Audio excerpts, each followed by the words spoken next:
മോനെ എളുപ്പം വാ. നമുക്ക് ഇന്നലെ കണ്ട ആ വലിയ ചിതൽപുറ്റിനടുത്ത് എത്തണം. കൊറേ ദൂരമുണ്ട്. ഇന്നലെ വൈകിട്ട് നീ ഒന്നും കഴിച്ചിട്ടില്ലെന്നറിയാലോ. ദേ, ഉറുമ്പ് വേണ്ടെങ്കി വേണ്ട. അമ്മ മോനെ നല്ല രുചിയുള്ള ചിതലിനെ കാട്ടിത്തരാം. വാ. അയ്യോ, എനിക്ക് അത്ര ദൂരമൊന്നും നടക്കാൻ വയ്യ അമ്മേ. എന്റെ കാല് കഴിക്കും. അമ്മ ഇവിടെ ഏതേലും ഉറുമ്പിൻ കൂടുണ്ടോന്ന് നോക്ക്. എന്നാ വാ, നടക്കണ്ട. ഞാൻ പുറത്തിരുത്തി കൊണ്ടുപോകാം. എന്താ? ശരി. പക്ഷെ എനിക്ക് വിശപ്പൊന്നും ഇല്ല കേട്ടോ. ഞാൻ ഒന്നും കഴിക്കില്ല. അമ്മയോട് ഞാൻ ഇപ്പോഴേ പറഞ്ഞേക്കാം. ശരി ശരി, അങ്ങ് എത്തിയിട്ടല്ലേ.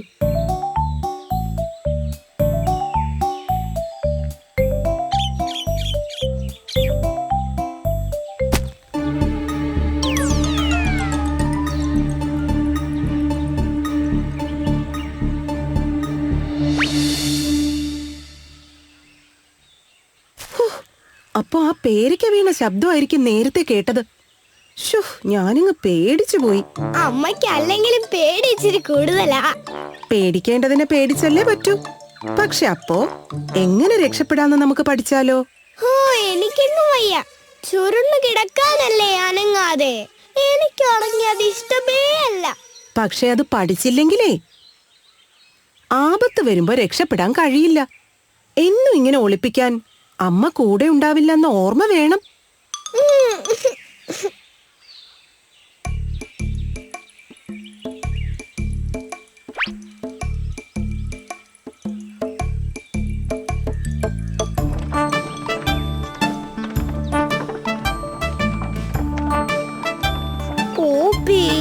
ഇത്രയും ആൾക്കാരോട് ചോദിച്ചിട്ടും നമുക്ക് ഈ വണ്ടിയുടെ ഉടമയെ കണ്ടെത്താൻ പറ്റിയില്ലല്ലോ. ഇനി നമുക്ക് തിരികെ പോയാലോ? നമുക്ക് പറ്റും പിങ്കി. നീ കുറച്ച് സമയം കൂടെ ക്ഷമിക്ക്.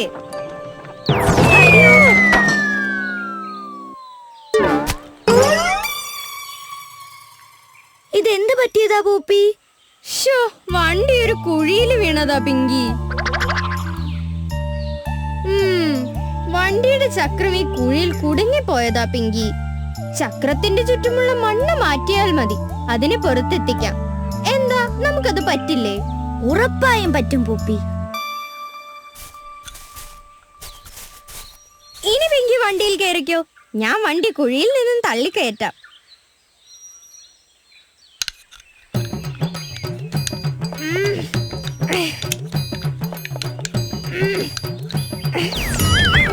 അയ്യോ പിങ്കി! അയ്യോ പൂപ്പി, ഓടി വായോ! അയ്യോ പിങ്കി! അയ്യോ പിങ്കി!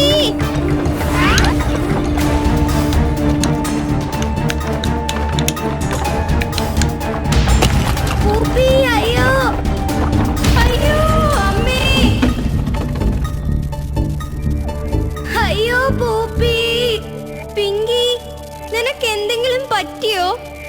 ഇല്ല, നിനക്കോ? ഒന്നും പറ്റിയില്ല.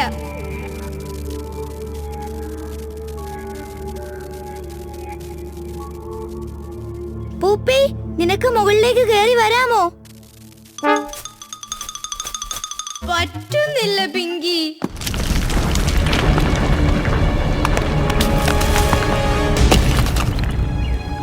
അയ്യോ പൂപ്പി!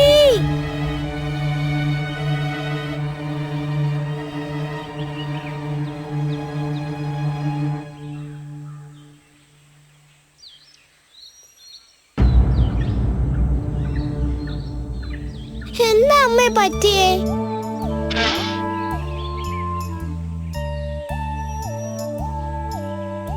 ആരാ നീ? എന്തിനാ ഈ ചിതൽപുറ്റ് നശിപ്പിച്ചത്? സത്യം പറഞ്ഞോണം. പൂപ്പി. ആരാ പൂപ്പി? എന്താ, പൂപ്പിയാണോ ഇത് നശിപ്പിച്ചത്? അതല്ല, പൂപ്പി ഇതിനകത്താ. അയ്യോ പിങ്കി! പിങ്കി! ഞാൻ പിങ്കി. പൂപ്പി എന്റെ കൂട്ടുകാരനായ നായ്ക്കുട്ടിയാണ്. അവനെ എങ്ങനെയെങ്കിലും രക്ഷിക്കാമോ?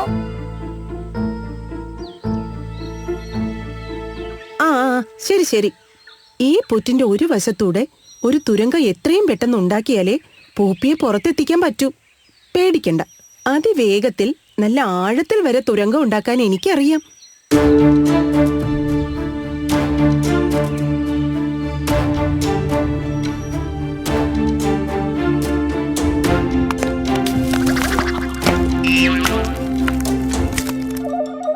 അയ്യോ, പാമ്പ്! പൂപ്പിയല്ലേ? ഞാനേ ഉറുമ്പ് തീനിയാ. ഈ തുരങ്കത്തിലൂടെ വേഗം പുറത്തിറങ്ങിക്കോ, കൂട്ടുകാരി കാത്തു നിൽപ്പുണ്ട്. ആ പാമ്പ് പോയോ? അതെന്റെ നാക്കായിരുന്നു, പാമ്പല്ല. വാ വാ വാ.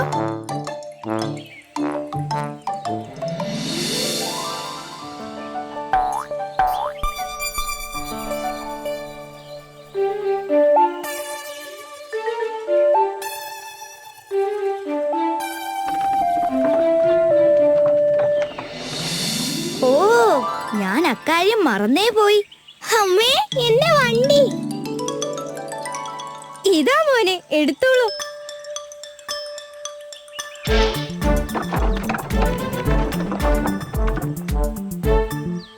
ഈ വണ്ടി തിരികെ കിട്ടുമെന്ന് ഞാൻ ഒട്ടും പ്രതീക്ഷിച്ചതല്ല.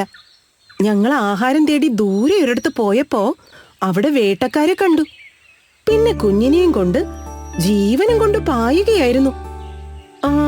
ആ സ്ഥലം ഏതാന്ന് എത്ര ശ്രമിച്ചിട്ടും ഓർമ്മ വന്നില്ല. വണ്ടി ഇല്ലാത്തതിന്റെ പിണക്കം കാരണം ഇവൻ ശരിക്കും ആഹാരം പോലും കഴിക്കുന്നില്ലായിരുന്നു. ഇനി മോൻ അമ്മ തരുന്നത് എല്ലാം കഴിക്കണം കേട്ടോ. വണ്ടി കിട്ടിയല്ലോ.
കളിക്കാൻ പോകാം.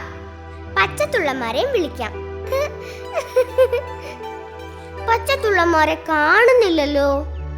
ഇവിടെ എങ്ങും ഇല്ല. അവരെവിടെ പോയി? വാ കാത്തു, ഇന്ന് നമുക്ക് കുന്നിൻ ചെരുവിൽ പോയി കളിച്ചാലോ? വേണ്ട അപ്പു, നമുക്ക് ഇവിടെ കളിക്കാം. വന്നേ, നിനക്ക് ആ സ്ഥലമൊക്കെ കാണണ്ടേ? മതി അപ്പു, ഇനി അങ്ങോട്ട് പോകണ്ട. അയ്യോ, എനിക്ക് പേടിയാവുന്നു. അതാ കോഴിയമ്മ, കുഞ്ഞുങ്ങളും ഉണ്ടല്ലോ. ഹായ്, എന്ത് രസം. കോഴിയമ്മ കുത്തിപ്പെറുക്കുക.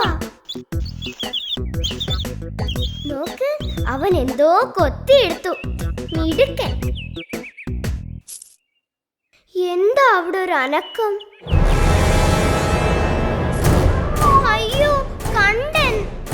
ആ ദുഷ്ടൻ പൂച്ച ഇപ്പൊ അതിനെ പിടിക്കും.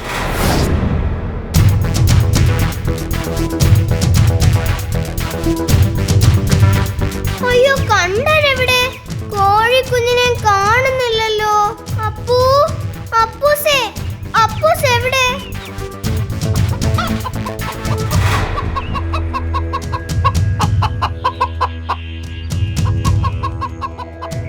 മോളെ, മോളെ, മോളെ. അപ്പോഴോ ദുഷ്ടൻ പൂച്ച കോഴിക്കുഞ്ഞിനെ പിടിച്ചു. അപ്പൂ, കണ്ടം പോയോ? പോയി. അവൻ കോഴിക്കുഞ്ഞിനെ പിടിച്ചോണ്ട് പോയി. നമുക്ക് കോഴിയമ്മയോട് പറഞ്ഞാലോ? വേണ്ട വേണ്ട, കോഴിയമ്മ വിചാരിക്കും നീയാണ് പിടിച്ചതെന്ന്. നീ പറയുന്നത് ഒന്നും കോഴിയമ്മ വിശ്വസിക്കില്ല. വേഗം ഇവിടുന്ന് രക്ഷപ്പെടാം. ഓടിക്കോ, കോഴിയമ്മ ദാ ഇങ്ങോട്ട് വരുന്നു.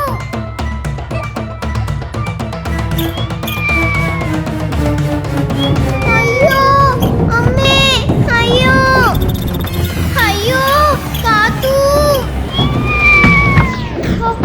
രക്ഷപ്പെട്ടു. അമ്മോ, തല ഇറങ്ങുന്നേ. അപ്പു, അപ്പൂസേ, ഞാൻ ഇവിടെ ഉണ്ട്. ഇതെന്താ? ഇതോ ദുഷ്ടൻ പൂച്ചയുടെ കാല് തന്നെ. കാത്തു, നീ പോയി കോഴിക്കുഞ്ഞിനെ രക്ഷിക്ക്, ഞാൻ പുറകെ എത്താം. ആ, ഈ വഴി തന്നെ. ആ, മഞ്ഞക്കിളിയല്ലേ അത്? കാത്തു, നീ എങ്ങോട്ടാ ഈ വഴി? ഞാൻ കോഴിയമ്മയുടെ കുഞ്ഞിനെ അന്വേഷിച്ച് പോവാ. അവളെ കണ്ടം പിടിച്ചോണ്ട് പോയി. കണ്ടനോ? അവനാ മരക്കുറ്റിയുടെ പുറത്തിരിപ്പുണ്ടല്ലോ. ആണോ? എനിക്ക് അവളെ രക്ഷിക്കാൻ പറ്റിയെങ്കിൽ. സൂക്ഷിക്കണേ. അയ്യോ, കണ്ടൻ. കണ്ടം പോയി. ഇനി പോകാം.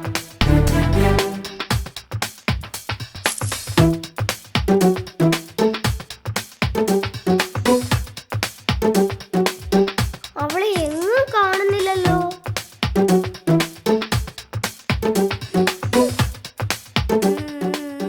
ഇതവളാണല്ലോ. ഭാഗ്യം, അവൾക്കൊന്നും പറ്റിയിട്ടില്ല. ആ, മുകളിൽ നിന്നായിരിക്കും. അയ്യോ, ഇവിടെയുമില്ല.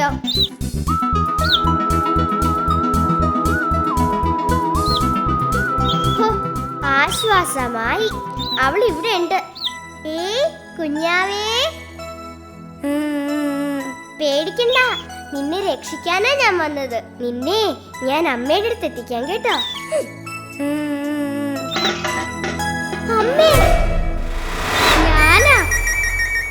അപ്പൂസേ, നീ എന്നെ പേടിപ്പിച്ചു. വേഗം വാ, കണ്ടം തിരിച്ചെത്തും മുമ്പ് നമുക്ക് കോഴിക്കുഞ്ഞിനെ രക്ഷിക്കാം. കേറി വാ, ശബ്ദമുണ്ടാക്കരുത്. ദാ, അവൾ ഇവിടെ ഇരിപ്പുണ്ട്. വാ കുഞ്ഞാവേ, മുകളിലേക്ക് പറന്ന് കയറ്. പറ്റുന്നില്ല, എനിക്ക് അമ്മയെ കാണണം. എനിക്കൊരു സൂത്രം തോന്നുന്നു. ഈ വള്ളിയും പാട്ടയും കൊണ്ട് നമുക്ക് ഇവളെ രക്ഷിക്കാം. ശരി, വേഗം വേഗം.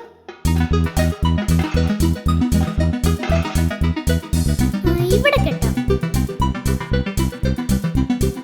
കേറിക്കോ, ഞാനുണ്ട് പിറകിൽ. പൊങ്ങട്ടെ ഐലസ, പൊങ്ങട്ടെ ഐലസ, പൊങ്ങട്ടെ ഐലസ. ഐലസ രക്ഷപ്പെട്ടു. കാത്തു, നീ അവളെ കൊണ്ട് വേഗം രക്ഷപ്പെട്ടോ. ഞാൻ ഈ വള്ളി ഒന്ന് അഴിക്കട്ടെ. അയ്യോ, വള്ളി താഴെ പോയി. ഞാനിത് എടുത്തിട്ട് വരാം. വേഗം വേഗം പൊക്കോ.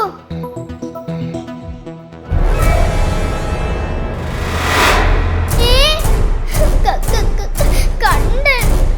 നിൽക്കടാ അവിടെ. എന്റെ കോഴിക്കുഞ്ഞെവിടെ? കാത്തു, ഓടിക്കോ. ആഹാ, അത്രക്കായോ? എന്നോടാണോ കളി? നിൽക്കടാ അവിടെ.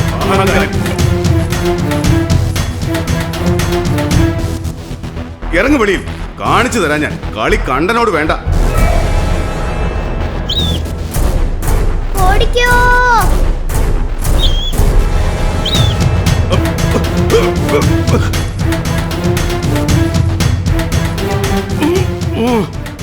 അയ്യോ, കണ്ടം കുടുങ്ങിയെന്ന് തോന്നുന്നു.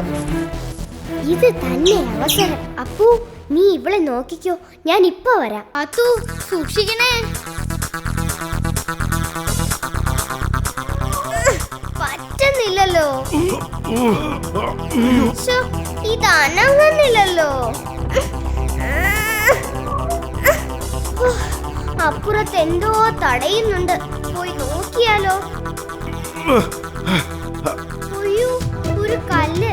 ഇത് മാന്തി മാറ്റാം. അയ്യോ, അയ്യോ, രക്ഷിക്കണേ. അയ്യോ, അയ്യോ. കണ്ടം വെള്ളത്തിൽ വീണേ. ചേച്ചി, ഓടി വാ. കണ്ടം വെള്ളത്തിൽ വീണു. നമ്മൾ രക്ഷപ്പെട്ടു. ഹായ്, അച്ഛനും അമ്മയും. അമ്മേ, എന്റെ മോളെ കാത്തു ചേച്ചി എന്നെ രക്ഷിച്ചേ. കാത്തു, നിനക്ക് വല്ലാത്ത ധൈര്യം തന്നെ. കണ്ടൻ നിന്നെ ഉപദ്രവിച്ചോ മോളെ? ഇല്ല അമ്മേ. ഹോ, ഭാഗ്യം.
വെള്ളരിക്ക പട്ടണത്തിൽ ഒരിടത്ത് ചിത്രാംഗതൻ എന്നൊരു നെയ്ത്തുകാരനും കുടുംബവും താമസിച്ചിരുന്നു. വളരെ കഷ്ടപ്പെട്ട് ജോലി ചെയ്താലും അതിൽ നിന്നും കിട്ടുന്നത് കൊണ്ട് അന്നുള്ള കാര്യങ്ങൾക്ക് തന്നെ അവർക്ക് തികയില്ലായിരുന്നു. വേനലിലും ക്ഷാമത്തിലും ജനങ്ങൾ വല്ലാതെ പൊറുതിമുട്ടി. എന്നാൽ രാജ്യം ഭരിച്ചിരുന്ന ആഡംബരപ്രിയനും ധൂർത്തനുമായ ശുംഭക മഹാരാജാവാകട്ടെ പ്രജകളുടെ ക്ഷേമമൊന്നും ശ്രദ്ധിച്ചില്ല. മാത്രമല്ല, തന്റെ ആർഭാടങ്ങളിൽ ഒരു കുറവും വരുത്തിയതുമില്ല. ഒരു ദിവസം രാജാവ് ഒരു വിളംബരം നടത്തി. ലോകത്തിലെ ഏറ്റവും മനോഹരമായ പട്ടുവസ്ത്രം നെയ്തു തരുന്നയാൾക്ക് 1000 സ്വർണ്ണ നാണയങ്ങൾ സമ്മാനമായി നൽകും. പേരും പ്രശസ്തിയും സമ്പത്തും ഒക്കെ മോഹിച്ച് ധാരാളം നെയ്ത്തുകാർ ആ രാജ്യത്തെത്തി. പക്ഷേ ആർക്കും രാജാവിനെ തൃപ്തിപ്പെടുത്താൻ കഴിഞ്ഞില്ല. നെയ്ത്തിൽ മിടുക്കനായിരുന്നെങ്കിലും ഈ വെല്ലുവിളി ഏറ്റെടുക്കാനുള്ള ധൈര്യമൊന്നും ചിത്രാംഗതനില്ലായിരുന്നു.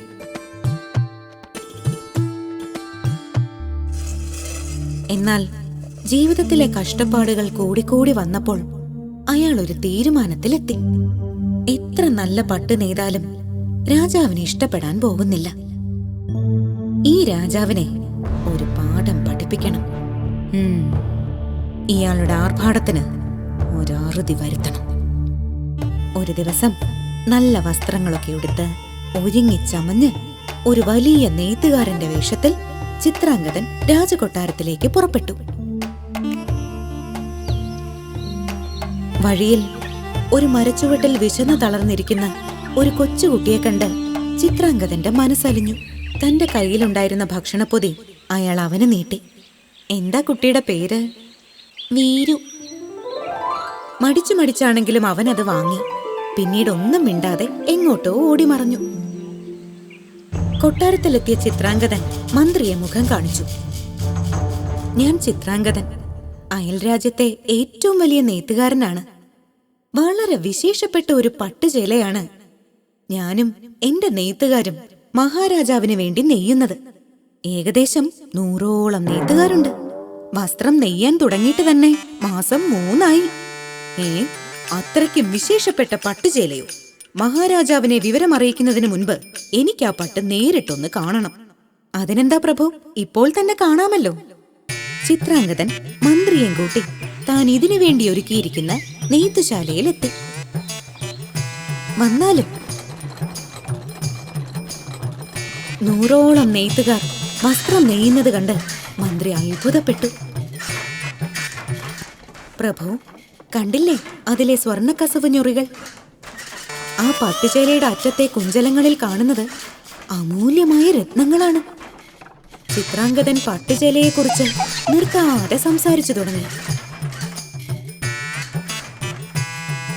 ഈ പട്ടുചേലയുടെ ഏറ്റവും വലിയ പ്രത്യേകത ഇതിലെ കസവോ രത്നങ്ങളോ ഒന്നുമല്ല. ബുദ്ധിയുള്ളവർക്ക് മാത്രമേ ഈ പട്ടുചേല കാണാൻ പറ്റൂ. ബുദ്ധിയില്ലാത്തവരുടെ കാഴ്ചയിൽ നിന്നും ഇത് മറഞ്ഞിരിക്കും. ചിത്രാംഗത, ഇതിലെ രത്നങ്ങളുടെ പ്രഭ കണ്ട് എന്റെ കണ്ണ് മഞ്ഞളിക്കുന്നു.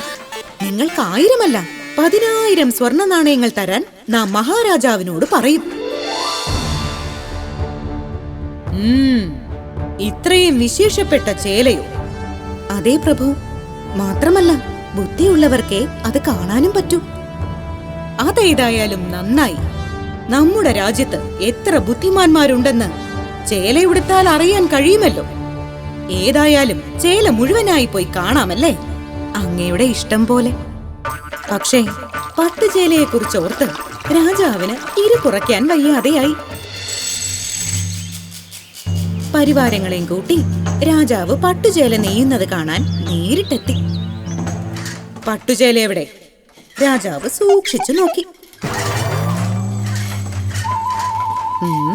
എന്തോ ഒരു പന്തികേട്. മഹാരാജൻ സ്വർണ്ണക്കസവ് നൂലുകൾ നോക്കുകയാകും. അതെ, തീരെ നേർത്തതായി പോയോന്നൊരു സംശയം. പക്ഷെ രത്നങ്ങൾ കേമമായിരിക്കുന്നു. രാജാവ് മന്ത്രിയെ കടത്തിവെട്ടി. ഏതായാലും ഒരു നല്ല ദിവസം തന്നെ തിരുമേനി ഇത് ഉടുക്കണം. എന്നാൽ നമ്മുടെ പിറന്നാളിന് തന്നെ ആയിക്കോട്ടെ. രാജവീഥിയിലൂടെ ഒരു ഘോഷയാത്രയും ആകാം. എന്താ? അങ്ങനെ രാജാവിന്റെ പിറന്നാൾ ദിനമായി. ചിത്രാംഗദനും നെയ്ത്തുകാരും മണിക്കൂറുകളെടുത്ത് രാജാവിനെ പട്ടുചേല ഉടുപ്പിച്ചു. മന്ത്രിയും പരിവാരങ്ങളും സ്തുതിപാഠകരും രാജാവിന്റെ പുതുവസ്ത്രത്തെ വാഴ്ത്തിപ്പാടി. പ്രശംസയിൽ മതിമറന്ന രാജാവ് ചിത്രാംഗദന് സമ്മാനമായി 10,000 സ്വർണ്ണ നാണയങ്ങളും നൽകി.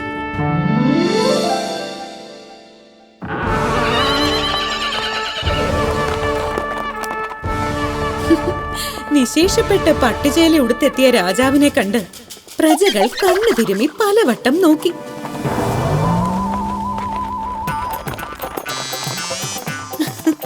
പക്ഷെ ബുദ്ധിയില്ലെന്ന് സമ്മതിക്കാൻ ആരും തയ്യാറായില്ല. രാജാവിന്റെ പട്ടുചേലയെ അവർ വാനോളം പുകഴ്ത്തി. അങ്ങനെ പ്രശംസകൾ ഏറ്റുവാങ്ങി ഘോഷയാത്ര നീങ്ങിയപ്പോൾ ഒരു കൊച്ചുകുട്ടി വിളിച്ചു കൂവി, രാജാവ് തുണി ഉടുത്തിട്ടില്ലേ? ജനങ്ങൾ അമ്പരന്നു. ആ കൊച്ചുകുട്ടി മറ്റാരുമല്ല, വീരുവായിരുന്നു.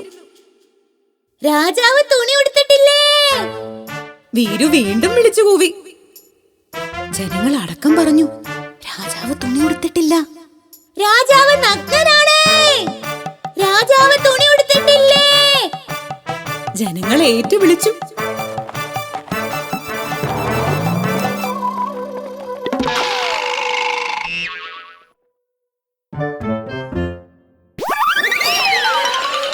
ഘോഷയാത്ര അലങ്കോലപ്പെട്ടു. അതിന് കാരണക്കാരനായ കൊച്ചുകുട്ടിയെ അന്വേഷിച്ച് ഭടന്മാർ 4 പാടും പാഞ്ഞു. തന്റെ സൗഭാഗ്യത്തിന്റെ യഥാർത്ഥ കാരണം വീരുവാണെന്ന് ഉറച്ചു വിശ്വസിച്ച ചിത്രാംഗദനും വീരുവിനെ അന്വേഷിച്ച് നടന്നു. പക്ഷേ വീരുവിന്റെ പൊടി പോലും ആർക്കും കിട്ടിയില്ല.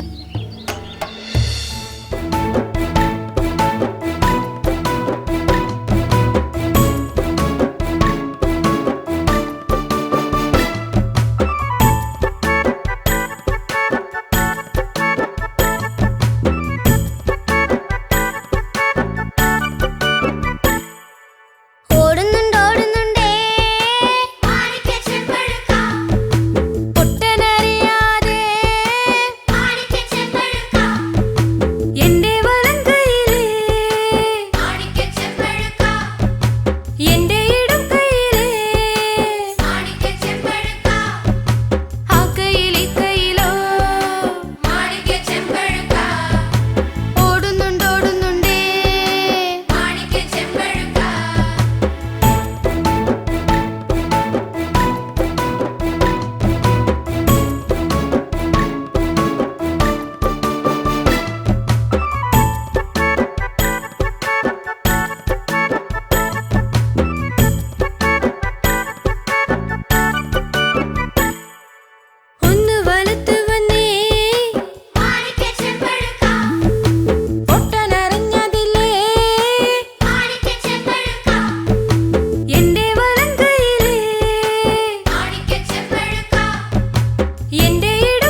ഉറങ്ങാൻ കൂടി സമ്മതിക്കില്ല.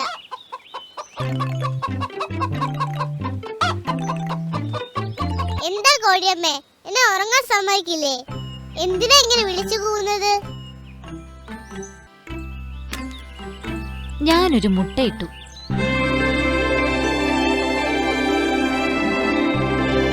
അത് ഇത്ര വലിയ കാര്യമാണോ? നല്ല തമാശ. മുട്ടയിടാതെ എങ്ങനെയാണ് കോഴിക്കുഞ്ഞുങ്ങൾ ഉണ്ടാവുന്നത്? മുട്ടയിട്ടാണോ അപ്പോൾ കുഞ്ഞുങ്ങൾ ഉണ്ടാകുന്നത്? നിനക്കിതൊന്നും അറിയില്ലേ?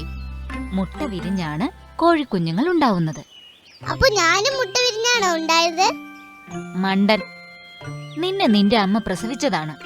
ഞങ്ങൾ പക്ഷികൾ മുട്ടയിട്ടാണ് കുഞ്ഞുങ്ങളെ വിരിയിക്കുക. അതെയോ?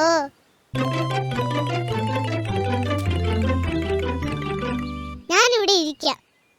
കുഞ്ഞ് വിരിയുമ്പോൾ എനിക്കും കാണാമല്ലോ. ഇതിപ്പോഴൊന്നും വിരിയില്ല. ഞാൻ ഇനി ഇതുപോലെ 4 മുട്ടകൾ കൂടിയിടും. 2 എണ്ണം ഞാൻ സൂക്ഷിച്ചു വെച്ചിട്ടുണ്ട്. എന്നിട്ട് മുട്ടകളുടെ പുറത്ത് ഞാൻ അടയിരിക്കും. എന്നിട്ട് കുറച്ച് ദിവസങ്ങൾ കഴിയുമ്പോൾ മുട്ട വിരിഞ്ഞ് കോഴിക്കുഞ്ഞുങ്ങൾ വരും. ഹായ്, കുഞ്ഞുങ്ങളെ കാണാൻ നല്ല ചന്തമായിരിക്കും അല്ലേ? ഏയ്, എന്താ നിനക്ക് വേണ്ടത്? ഞാൻ മുട്ടയൊന്ന് നോക്കുമായിരുന്നു, ഒന്ന് കാണാൻ. വേണ്ട വേണ്ട, ആ കുസൃതിയൊന്നും എന്റെ അടുത്ത് വേണ്ട. ഹോ, ഒരു കുറുമ്പുകാരി. എനിക്ക് മുട്ടയും കാണണ്ട, കുഞ്ഞിനെയും കാണണ്ട.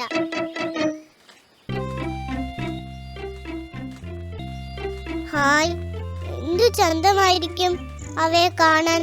അവയോട് കളിക്കാൻ കോഴിയമ്മ സമ്മതിക്കോ ആവോ?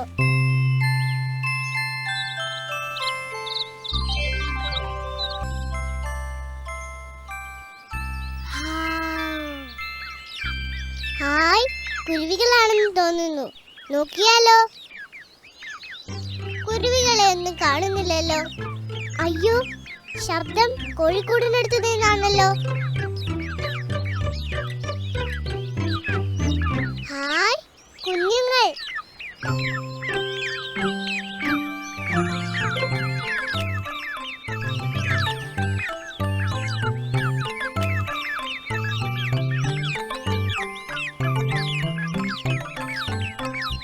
പേടിക്കണ്ട, കുഞ്ഞുങ്ങളെ വന്ന് നോക്കിക്കോളൂ.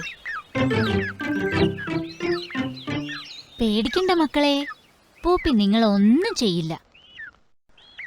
അപ്പൊ കോഴിയമ്മേ, എനിക്കൊരു സംശയം. കോഴിയമ്മയും ഇതുപോലെ മുട്ട വിരിഞ്ഞല്ലേ വന്നത്? അതെ, എന്താ സംശയം? അപ്പൊ മുട്ടയാണോ കോഴിയാണോ ആദ്യം ഉണ്ടായത്?